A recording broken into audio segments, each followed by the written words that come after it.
Şanlıurfa kent merkezinin 18 kilometre kuzeydoğusunda, Öğrenci Köyü yakınlarında bildiğimiz her şeyi baştan yazan topraklar. Halk hikayelerinde ve dini inançlarda, İbrahim Peygamber ve Kral Nemrut hikayelerine konu olan Peygamberler Şehri ve Kutsal Şehir gibi adlarla anılan Şanlıurfa, bir süredir insanlık tarihine son armağanıyla tanınıyor. Göbeklitepe.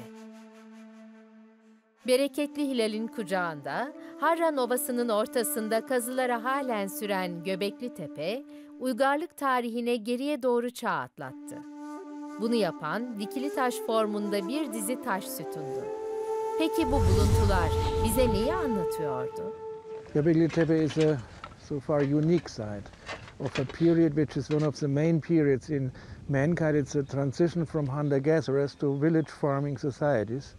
And this transition happens first time in a global scale, first time here in this region between Upper Euphrates and Upper Tigris.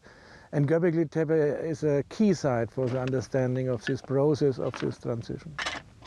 But we are 6,000 years before the invention of writing, so we don't have names, we don't know the people, how they had, we don't know the language they had been speaking. So these things will be undiscovered forever, but we know these had been very well organized hunter-gatherers who had been able to do this engineering work in the quarries, to transport the monoliths, to erect them, to make all these monumental architecture. This was an unexpected discoveries we made here in Göbeklitepe.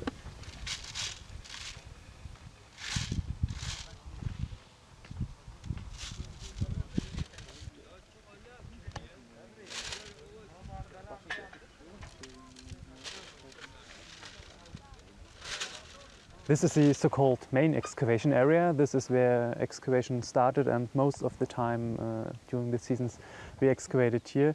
It looked quite similar to the areas you visited before with the checkboard pattern, but in the meantime we excavated further here, and this is the area where the famous large enclosures, monumental enclosures, come from. We have here 4 enclosures in total. This is enclosure A, B, C and D, with enclosure D being the biggest one and the best preserved one so far discovered.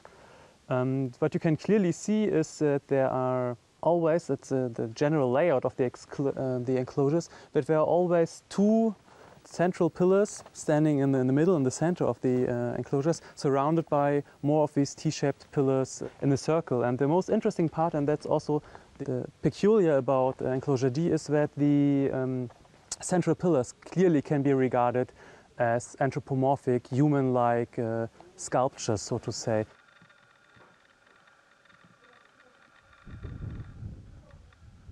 At first, one can recognize there are mainly animals depicted on the pillars, but there are also abstract symbols included. So it's clear there had been messages understandable for the Stone Age people, and we can try to come near to the original meaning, but this is, of course, is a very, very slow process to read, to understand these messages.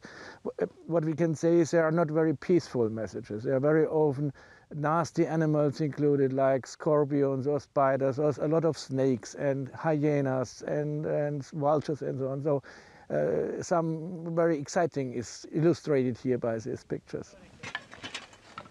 Göbeklitepe, büyük bir organizasyon ve hayal gücünün eseri. Bu yapıları inşa etmek için gereken iş gücü dikkate alındığında, Göbeklitepe'yi yaklaşık 200 kilometre çapında bir alana yayılmış yerleşimlerdeki grupların örgütlenerek inşa ettiği düşüncesi, arkeoloji dünyasında ağırlık kazanıyor. Anıtsal mimari ve gelişkin sembolik dünya, bu dönem için beklenmedik düzeyde bir kültürü yansıtıyor.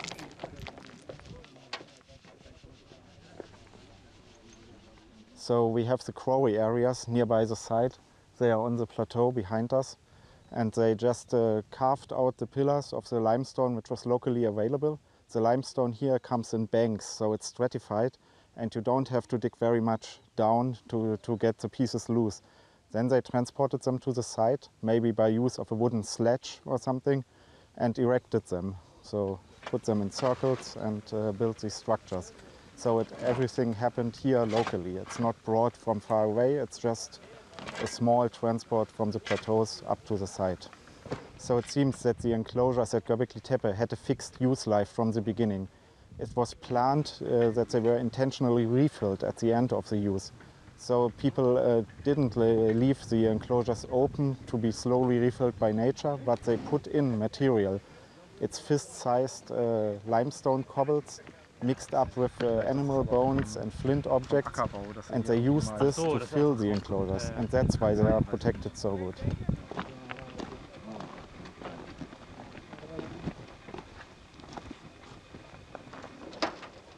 So it started in '95. It was the first season, but it was still in a quite small scale. The project developed from this time onward till nowadays. Now we are running 2 seasons a year, in spring 2 months and 2 months in autumn, with about 50 workmen and 20 students. So now it's really a big scale excavation. And it's a long-term project. We intend to continue at least for the next 10 years. We have only male images here, so it's every animal which we find here is male. It seems that this was a site for the male hunters. Women are not active at this place, so it's just a part of society which comes here and celebrates. So they came here, they gathered and had some really big rituals going on, but yeah, we try to get nearer to their religious beliefs, but that will take some time, and we will have to excavate more to understand completely what the site is about. Okay, so this is one of the central pillars of enclosure D, and here you can clearly see that these are meant to be anthropomorphic, human-like depictions. You can clearly see the hands right here, and there's a belt underneath running all around, and from the belt hanging a loincloth in the shape of an animal skin. So this clearly indicates that these pillars are indeed sculptures intended to look human-like, although not human, not necessarily human, because you can see they are very large, they are more than life-size, they have no faces, and they are highly abstracted. And these people were able to create naturalistic depictions of man. There's a sculpture in the museum in Urfa, a very life-size, almost life-size depiction of a man with a complete face, very naturalistic. So if they choose to not depict it this way here, so it was intentional. They would have been able to depict the naturalistic form of the man, but they decided to not do this in this case. So it is an intentional depiction of something human-like, but not necessarily human.